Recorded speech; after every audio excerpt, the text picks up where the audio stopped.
Good morning, guys. Good morning. So I'm going to call the channel Bible is Red Pill, and majority of what I'm going to speak about on this channel is about the Bible, but I'm still going to talk about topics that are going on right now that don't have anything to do with the Bible specifically right now. But one of the things that's going mainstream now is something called black fatigue, and I, as a black man, even though my face is covered, obviously you can tell I'm black. Um, I've been saying this for years. I've noticed this since I was in elementary school. There's a certain hyper aggression and sarcasm, and yeah, that comes with a lot of black people. And this isn't saying that there aren't other races. First of all, let's just keep it a buck. Everybody has some sort of, I can't even necessarily say racism, like you think you're better than other races, but everybody makes fun of other races. Let's just keep it real. If I say, what's a stereotype about an Asian, everybody has a list of things they can name immediately. If someone says, what's a stereotype about white people or Latinos or Indians from India or Arabics or whatever it is, everybody has their immediate thoughts that come to mind because it's called pattern recognition. Doesn't mean there's a apply all button to everybody that of a certain race, but everybody has their things that they notice. And unfortunately for black people, the majority of the stereotypes are negative. Like some of the ones with other races are just could be perceived as funny or whatever, not a bad thing or whatever it is. But the black community has been cooked for decades, and I've been noticed it since I was in elementary school. The way the white kids would treat me or the Latino kids would treat me versus the black kids doesn't mean that every white and Latino kid treated me perfect, but it's just something about, and I'll even put it this way. From my personal observation, the reason why the black community stands out in such a negative way more than other races in America is because the black community is truly a matriarchy. It's truly a matriarchy. Yes, I know we're in the age of hyper feminism and where, generally speaking, women of all races act a certain way. But at the end of the day, most of those other races of women still have some sort of family structure that they either came from, or some of them are even married to where like they still have a husband and children or whatever it is, or their parents are still together or whatever, and so they're just kind of cosplaying as a feminist. But the black community is cooked. So think about it like this: if we know females, generally speaking, are sort of irrational and go off their emotions and they're on a roller coaster every 10 seconds because of their hormones or their periods or whatever's going on in their brain, however God designed them. What makes it not as bad is because they're still a weaker vessel, so to speak, as the Bible says. Most of them aren't tall, most of them aren't that very strong or whatever. So they kind of use other ways to kind of control or whatever, which is, the way they speak or lies or whatever. But it's generally not as bad.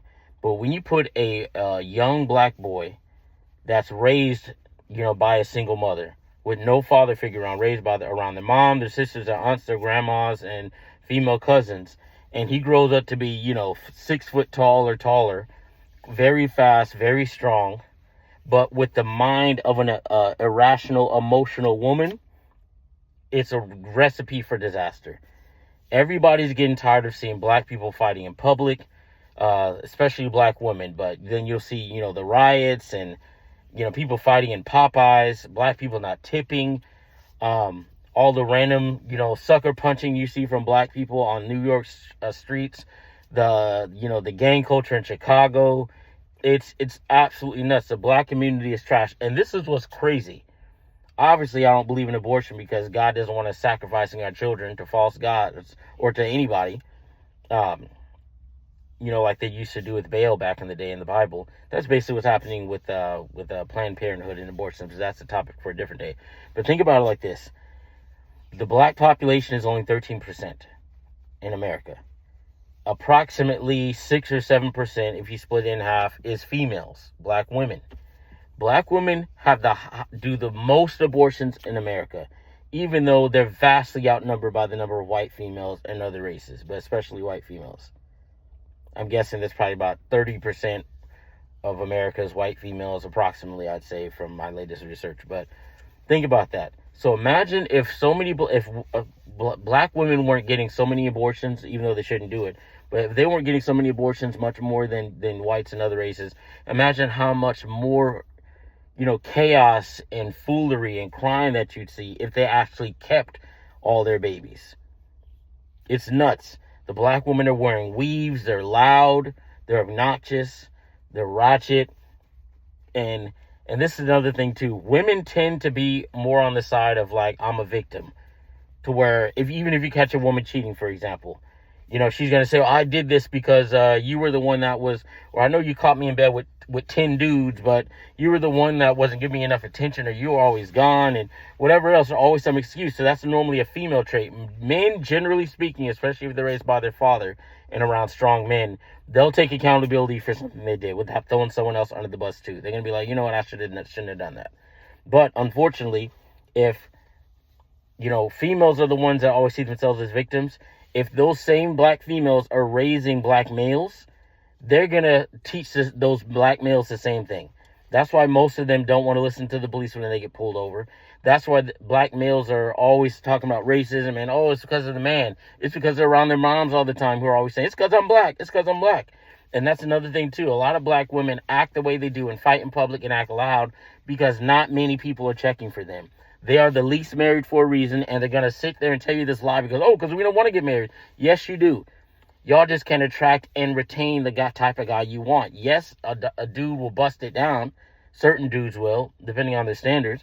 But it's like you can't get them to want to wife you. And if they do wife you, you're not going to listen to them anyway. You're going to be cheating and being ratchet and all this other kind of stuff. But, yeah, the black community is cooked. And they don't listen to black people like me. They call black people like me Oreo, or, you talk like a white person, or you're corny, or you're not into sports, or you're not into thug culture, you don't know how to rap, you don't wear Jordans every day, So they look down on black people like myself, whether it's black females or males, because there's people like Candace Owens that speak proper. And I know some people may or may not like her, but I agree with most of what she says, honestly. Same thing with Myron Gaines. The reason why I love that this black fatigue thing is going viral now is because black people don't listen to people like us. It's going to take everybody else finally opening up their mouth and clowning you to get you to change, black people. Doesn't mean I'm perfect. Like I said, I love that this is going viral because y'all don't listen.